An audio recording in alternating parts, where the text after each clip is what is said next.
tere jälle, kallid sõbrad. Kätte nõudnud aeg, kus me näitame teile Backstage TV 3. episoodi. Ja täna on meil külas Rene Puura Liis Lemsalu bändist. Jääge meiega.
Tervist!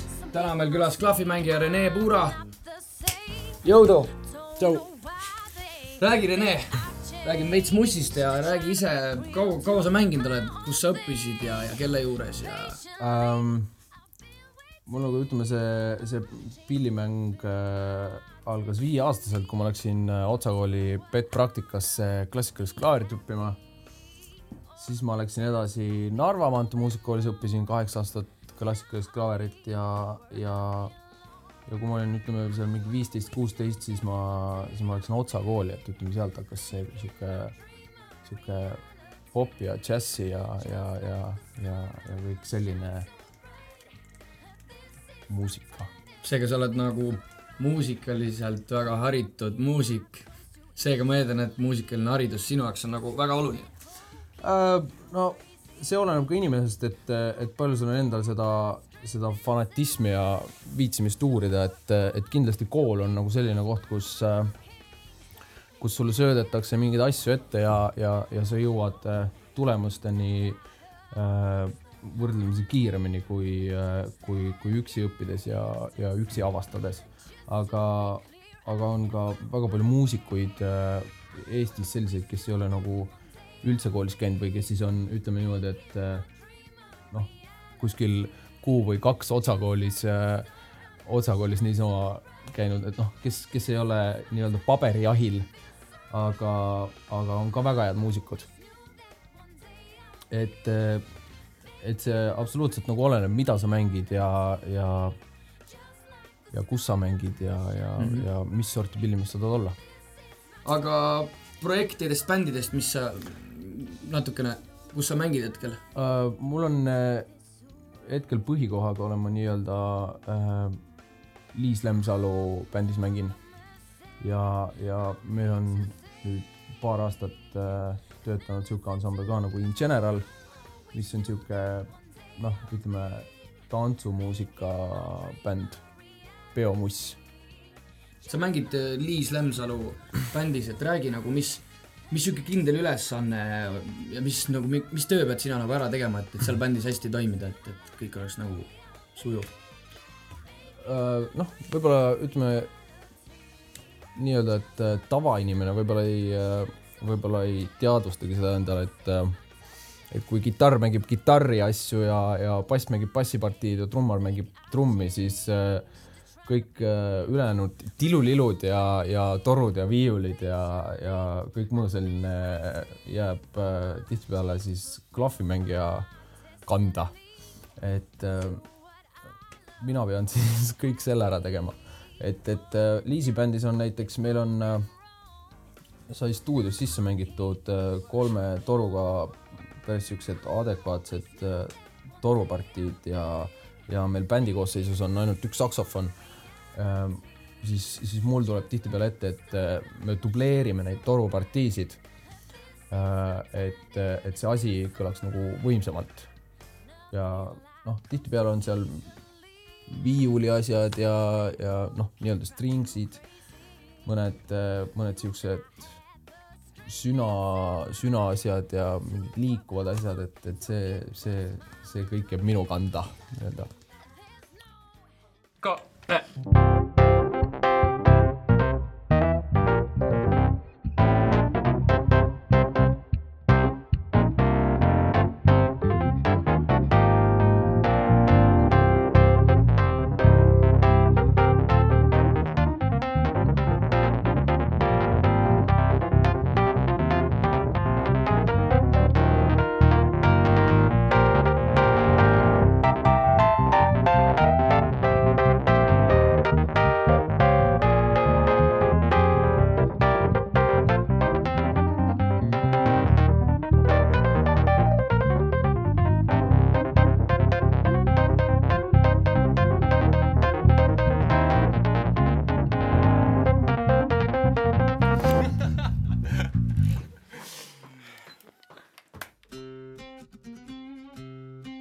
korralikult mänginud sellistes suurtes teleprojektides, et tahtsin küsida, et kuidas sa sinna saad või kuidas sind sinna võetakse, et sul on ju Superstaari saated ja mis iganes saated veel.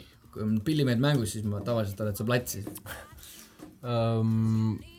Üldjuhul on skeem selline, et sa pead tundma kedagi, kes tunneb kedagi. On kõige lihtsam variant just, et kui sa oled noor pillimees ja kuskil mängid, siis sul on kindlasti tuttavaid ja kui sa just kuskil Kapa-Kohilas üksinda prooviruumis kogu aeg ei harjuta ja siis näidata tuleb ennast põhimõtteliselt, et keikasid tehes ja tutvusi luues on see kõige loogilisem variant, et ega keegi siukest auditionit nii-öelda sinna nagu ei tee. Aga kui sa mõne projekti raames pead näiteks järgmiseks päevaks õppima, ütleme 20 lugu ära, et mismoodi sina seda kõige kiiremini nagu teed, et mis taktikat sa kasutad, kas paned kuskile kirja või et sul oleks selles mõttes easy järgmine päev, et sa ei pea kõhklema oma mängimise üle? Kirjapanek on üldjuhul kõige lihtsam ja loogilisem variant selleks puhuks, et mälu on siuke, aju on siuke teada-tuntud mõnus selgestab keeratusele vahepeal. et kui sul on paberi peal kirjas, siis üldjuhul on ta meeles, et mina püüan alati, ma teen enamus lugude jaoks endale eraldi soundi, panen selle kirja ja kui on mingid spliti kohad, võib-olla, et kus mingi sound hakkab, ütleme, et siin on nagu mul strings ja siit läheb edasi mingi toru sound, et selle märgin üles, võib-olla on klahvi peale kleepeka ja harmoonia kirja, mingid väiksemad likid kirja, mida sa mängid, et siuksed primaarsed asjad. Mul on õnneks läinud, et mulle jäävad jube hästi siuksed väiksed nüansid ja lood meelde, et ma ei pea huligaaniks ennast kirjutama selles mõttes.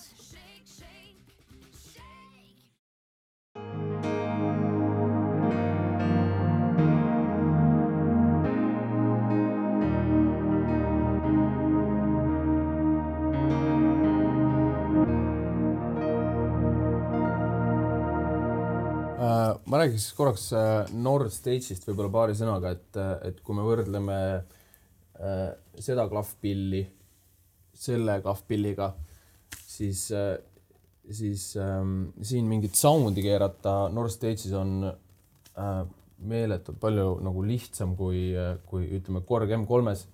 Kui sa siin M3-s pead sa minema süsteemi sisse muutma midagi ja kopima kuskilt midagi, et tihtipeale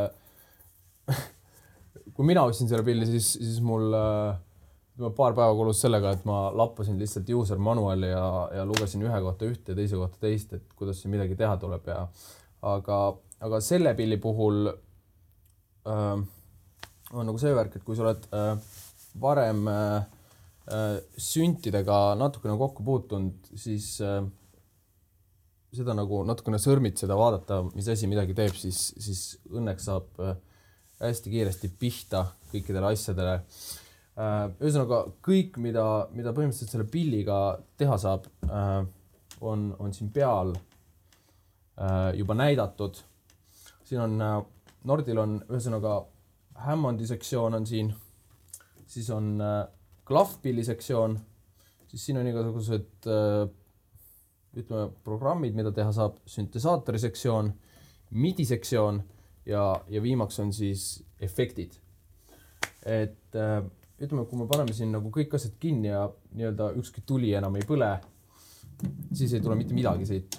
Et kui me võtame Hammondi tööle, siis kõlab Hammond. Kui me võtame klaveri tööle, siis kõlab klaver ja Hammond. Kui me võtame sündi tööle, siis kõlavad need kõik kolm. Võtame klaver ära, kõlab ainult sünt ja Hammond.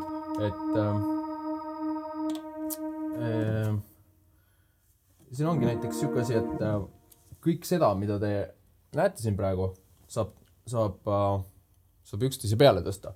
Ütleme, et kui siin on nii-öelda nagu A-paneel ja B-paneel, et kui meil siin tuli põleb, meil on A-paneelil see sündisektsioon ja meil on B-paneel, me võime teeme uuesti sündisektsiooni lahti.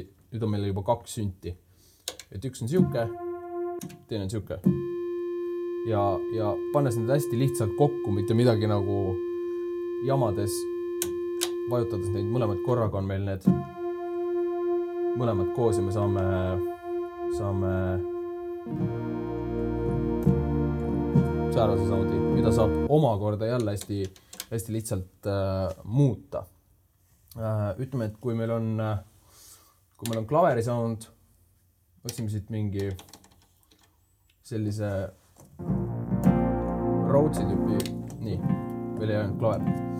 Kui on siuke Rhodesi sound, me tahame sinna lisada mingit efekti, ütleme wow-efekti. Väga lihtsalt vajutame siit käima, siin on näidatud organ ehk siis Hammond, piano ehk siis klaver või siis sünt ehk siis sünt. Hoides shifti all võime muuta neid, millega koos see efekt toimib. Ütleme, praegu ta on siis piano all. Otsime siit nupuga wow soundi, muudame seda vastavalt vajadusele soovivale ja siis meile jääb ta siuke.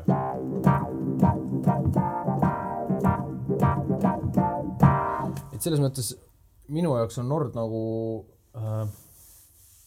väga universaalne pill, ja väga lihtne pill, et sa võid väga lihtsalt kuulates kõiki mis iganes lugusid ja kuulata ja kui on midagi vaja nagu sarnast soundi võtta, siis seda on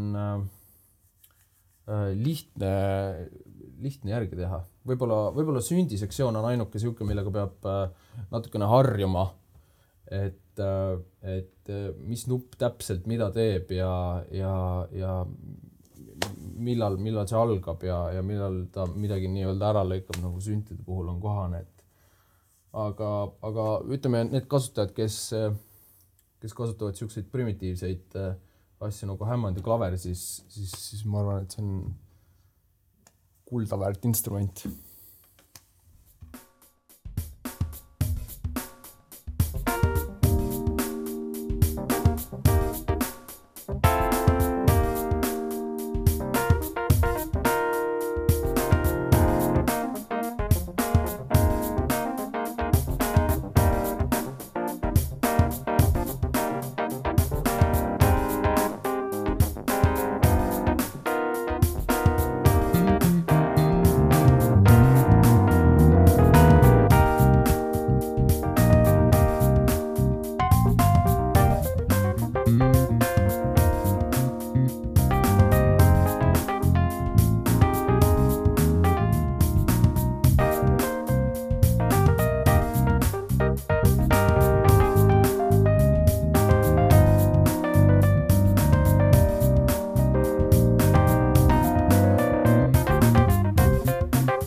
sult sellise küsimuse, et musitseerides nagu bändis, et mis sa arvad, mis sa peaksid arvestama nagu teiste kaasmuusikute poole pealt?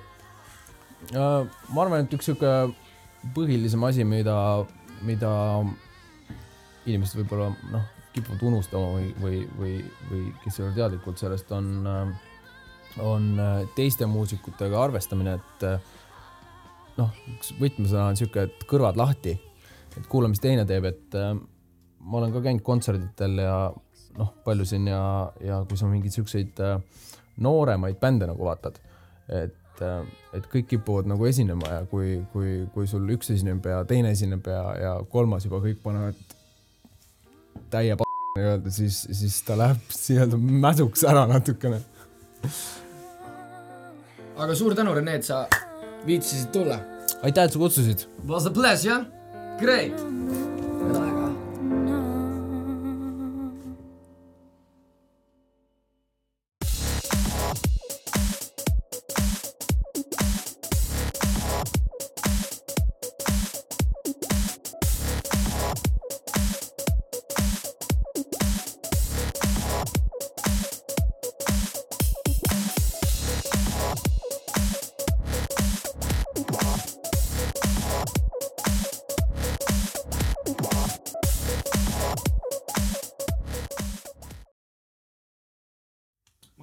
Jah, ma küsin nüüd selle viimase küsimuse ära.